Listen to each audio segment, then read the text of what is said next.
مسائلہ فلا تنہر، حبیب تیرے در پہ جب کوئی گدا صدا دے اس کا کاسا خالی نہ رہے۔ اس لیے اعلی حضرت امام اہل سنت اس آیت کو سامنے رکھ کے کہتے ہیں نہیں سنتا ہی نہیں، نہیں سنتا ہی نہیں مانگنے والا تھے، واہ کیا جود و کرم ہے شہ بطحا تھے۔ اے سخی تیرے در کی عجیب شان ہے کہ تیرے منگتے کو نہ سننے کی عادت ہی نہیں، ایک لفظ نہیں ہے جو تیرے لب پہ نہیں ہے، ملتا نہیں کیا کیا تو جہاں کو تیرے در سے، ایک لفظ نہیں ہے جو تیرے لب پہ نہیں ہے۔ بس اگر نہیں آتا تو صرف نہ نہیں آتی، باقی سب کچھ آتا ہے، باقی سب کچھ ہے اور باقی سب کچھ ملتا ہے۔ اس لیے دسترخوان اتنا بڑا ہے کہ فرمایا آسمان خان زمین خان زمانہ مہمان۔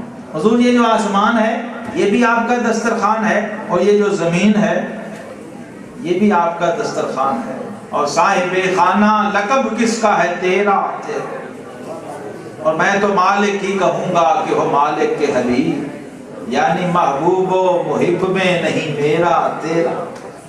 تو رب کریم نے جو تصرفات اور جو شانیں، جو عظمتیں، جو کمالات اپنے محبوب کریم علیہ الصلوۃ والتسلیم کو عطا کیے، اس میں سے ایک یہ بھی ہے کہ یہودی آ کے کہتا ہے کہ جناب یہ جو درخت کھڑا ہے نا سامنے، اگر آپ اسے آواز دیں اور یہ آ جائے تو میں کلمہ پڑھ لوں، میں کلمہ پڑھ لوں، ایمان لے آؤں گا۔ حضور کی شان کریمی دیکھیے، فرمایا اللہ کے بندے میں بلاؤں اس کو،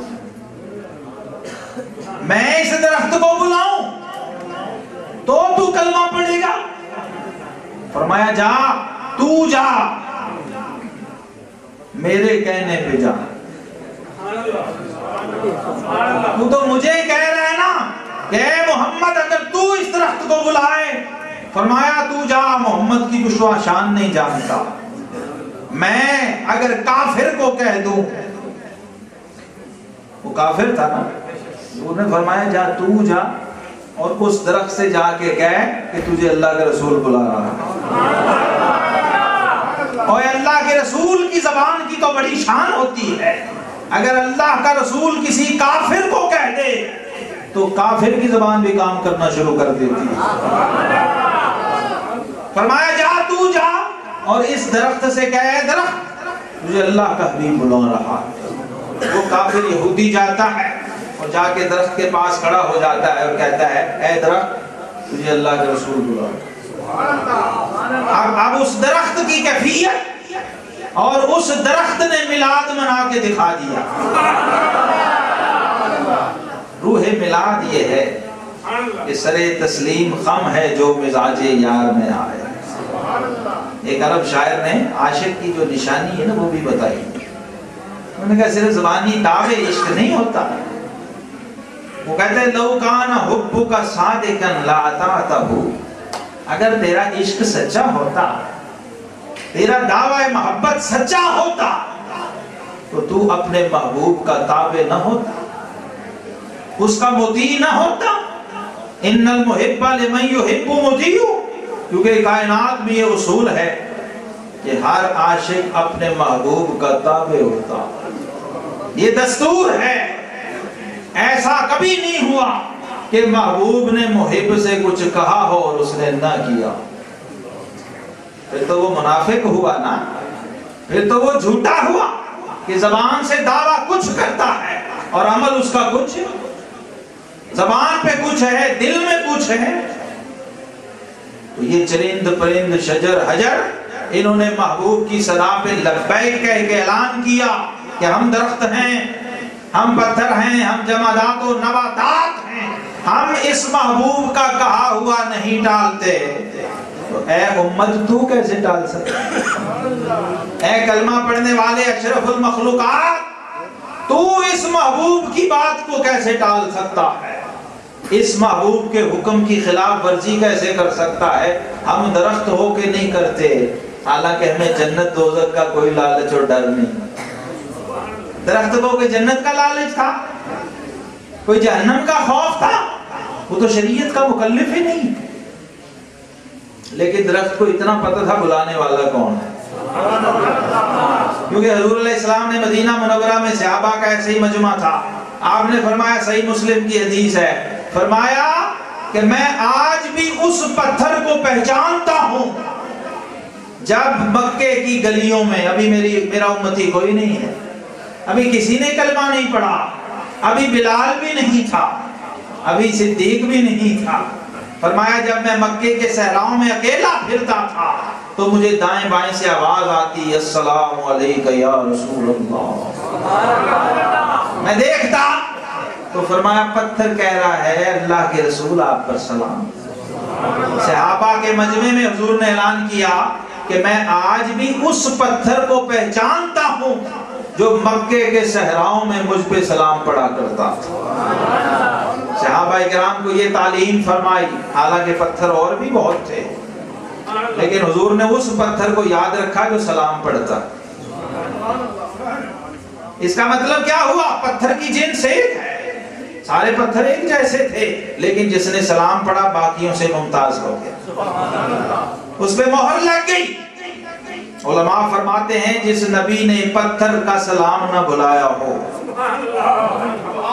جس حبیب پر پتھر سلام پڑھے تو محبوب کروڑوں پتھروں میں سے اس پتھر کو پہچان لے اور مدینے میں صحابہ کے مجمع میں اس پتھر کو یاد کرے، تو جو امتی محبوب پر سلام بھیجتا ہوگا حضور حشر کے مجمع میں اسے بھول جائیں گے؟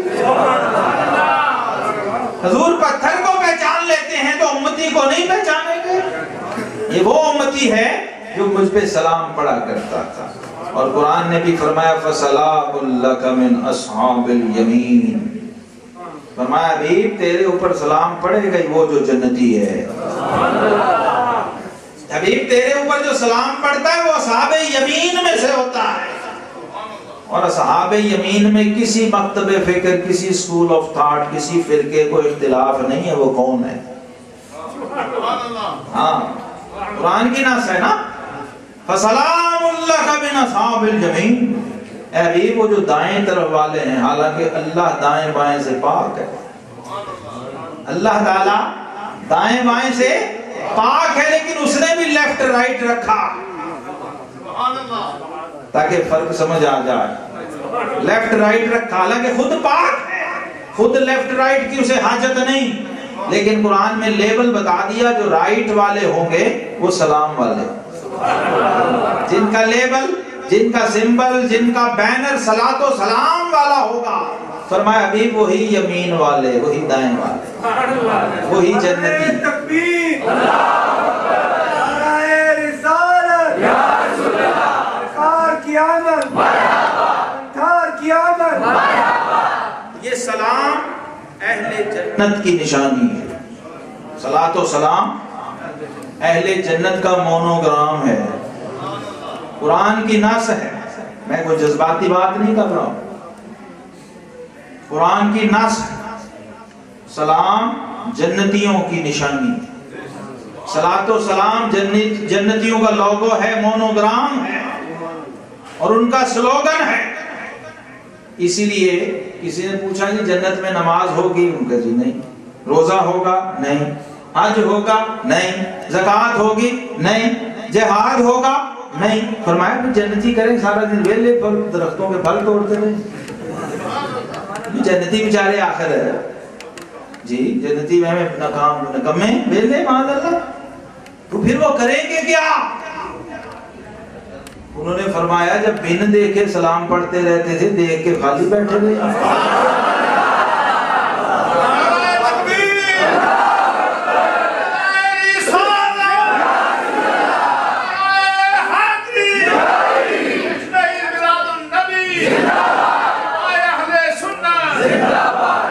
ساری باتیں کتابوں سے نہیں آتی، کچھ اترتی بھی نہیں۔ یہ میلاد کی محفل ایسی ہے۔ آئمہ کہتے ہیں کہ شاہ ولی اللہ صاحب نے فرمایا کہ میں بیت آمنہ میں میلاد ہو رہا تھا اور مکے والے میلاد منا رہے تھے، سارا شہر مکہ، جیسے آپ سارا لنگڑیال، مجھے لگ رہا ہے آج اس کی بلکہ فضائیں بھی مجھے لگ رہا ہے میلاد منانا۔ آپ بڑے خوش نصیب لوگ ہیں۔ یہاں کوئی یقیناً کوئی اللہ کا بہت پیارا رہا ہے اس مٹی میں، اس زمین میں۔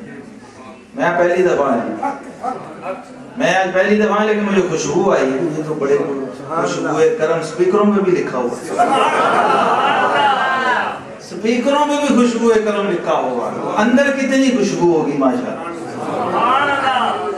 یہ اللہ کی شان ہے اور اللہ کی دین ہے، یہ روحوں کا رزق وہ جسے چاہے عطا۔ عقیدے کی صحت، عقیدے کی پختگی بہت بڑا انعام ہے رب ذوالجلال۔ حضرت امام ربانی مجدد الفسانی رضی اللہ عنہ 1000 سال کے مجدد ہیں۔ آپ فرماتے ہیں اگر میرا رب مجھے کوئی روحانی کمال، کوئی ولایت، کوئی جذب، کوئی حال، کوئی معارف، کوئی معرفت، کوئی مکاشفہ نہ دے، صرف عقیدہ اہل سنت و جماعت دے دے، میں سمجھوں گا میں فائدے میں رہا۔ یہ وہ تھے جو دیکھ کے باتیں کرتے تھے، کتابیں پڑھ کے نہیں، دیکھ کے پردے ہٹا کے سب کچھ دے کے پھر بولتے تھے۔ جنہوں نے حقیقتوں کے پردے اٹھا کے دیکھا اور اس کے بعد نتیجہ نکالا، انہوں نے فیصلہ سنا دیا۔ فرمایا اگر سارے کمالات مل جائیں، سارے زہد اور تقوی مل جائیں، ساری ریاضتیں اور مجاہدے مل جائیں، سارے چلے اور بسترے مل جائیں، سب کچھ ہو، صرف عقیدہ اہل سنت نہ ہو، تو فرمایا وہ خسارے میں گیا، وہ گھاٹے میں گیا، وہ ناکام اور خائب و خاسر ہو گیا۔ اور جسے کچھ نہ ملا، صرف عقیدہ اہل سنت و جماعت مل گیا، وہ مراد کو پہنچ گیا، وہ کامیاب ہو گیا۔ اور یہ بات جو کر رہا ہوں پوری ذمہ داری سے کہہ رہا ہوں، 1400 سال کی پوری امت کا اس پر اجماع ہے، صحابہ کا اجماع، تابعین کا اجماع، اتباع تابعین کا اجماع، غوثوں کا اجماع، قطبوں کا اجماع۔ یہاں تو ایک فتویٰ نہیں مان ہوتا جس پہ فقیہ لکھ دینا جی اس پہ اجماع ہے، وہ صرف چاہے 100، 150، 200 فقہا کا ہو، صرف حنفیوں کا ہو، وہ کہتے ہیں ہمارا تو اجماع ہے۔ مالکی کہتے ہیں ہمارا تو اجماع ہے۔ شافعی کہتے ہیں ہمارا اجماع ہے، یعنی ہم سارے شافعی اس پہ۔ یہ میں وہ فتویٰ سنا رہا ہوں جس پہ پوری امت متفق ہے۔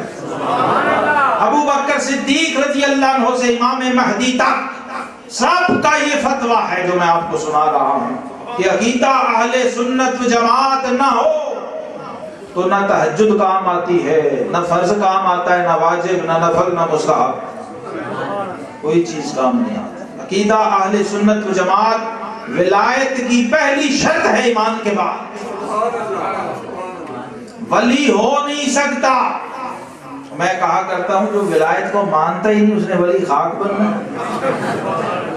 کبھی ہوا ہے دنیا میں جی مثلا کوئی لڑکا اٹھے ہوگا جی میں کمپیوٹر کو نہیں مانتا، وہ MCS کمپیوٹر سائنس کر سکتا ہے جی؟ کمپیوٹر سائنس کیا، اسے تو CD جو ہے وہ لفٹ نہ کرائے گا، وہ تو باغلہ ہمیں مانتا ہی نہیں۔ ہارڈ ڈسک جو ہے وہ نہ اس کو لفٹ کرائے گا۔ یہ لیپ ٹاپ پڑا ہوا ہے، وہ کہیے یہ کیا بلا ہے، ہم نے اس کو مانتے، ہم نے اس کو جانتے۔ وہ کبھی اسپیشلسٹ ہو سکتا ہے اس ٹیکنالوجی کا، اس کو ہوا بھی لگ سکتی ہے، کبھی نہیں، کیونکہ منکر ہے۔ منکر یہ جس نے ایجاد کیا اس نے مانا ہوگا تو پھر آگے پہنچا نا، آگے چلا۔ بھئی کچھ ہے، کوئی سرا پکڑا اس نے تو چلتا چلتا